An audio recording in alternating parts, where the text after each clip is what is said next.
Klastr Bioplyn na tiskové konferenci představil výsledky reprezentativního průzkumu, který zjišťoval, zda se z bioplynových stanic šíří zápach.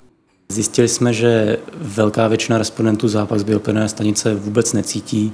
Takhle se vlastně vyjádřilo 72% respondentů.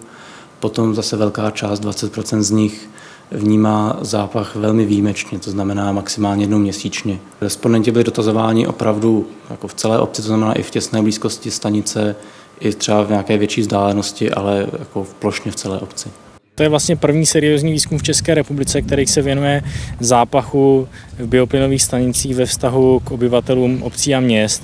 Potvrzuje se nám to, že ten zápach bioplynových stanic je již překonaná věc, že to bylo spojeno s prvními projekty, které byly před 7–10 lety, kdy ani tady, ani v Německu ty zkušenosti ještě takové nebyly.